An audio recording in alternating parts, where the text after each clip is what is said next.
Question number 8 in the name of the Honourable Trevor Mallard. Mr Speaker, my question is to the Minister of Finance. What was the advice you received over the kinds of businesses and circumstances in which government would consider a bailout? The Honourable Bill English.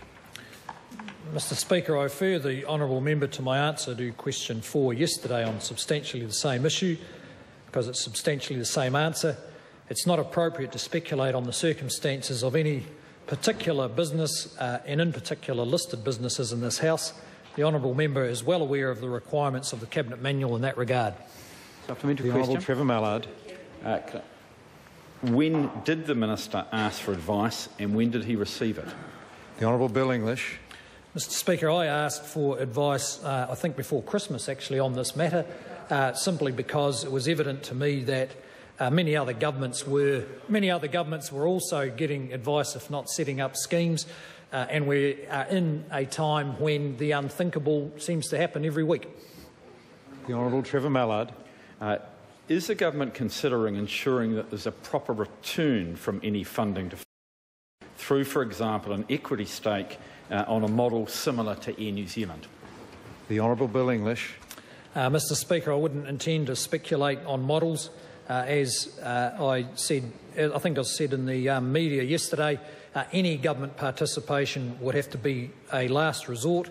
The hurdle would be very high, and any company who was seeking government assistance would have to pay a high price for it, in the same way as the guarantee provided to banks for their wholesale fundraising has a high price attached to it. The Honourable Trevor Mallard. Will he release Treasury advice on this matter before next week's Jobs Summit? The Honourable Bill English. Mr Speaker, that's unlikely. The advice is under discussion and may well end up being budget sensitive. Question. The Honourable Trevor Mallard.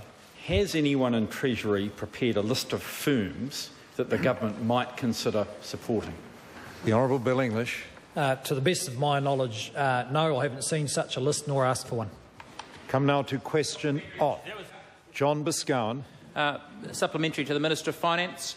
Why would this government even remotely consider propping up a private company like Fisher & Paykel Appliances when it clearly has the very simple option of making a pro rata cash issue to its existing shareholders to raise any additional capital it might need?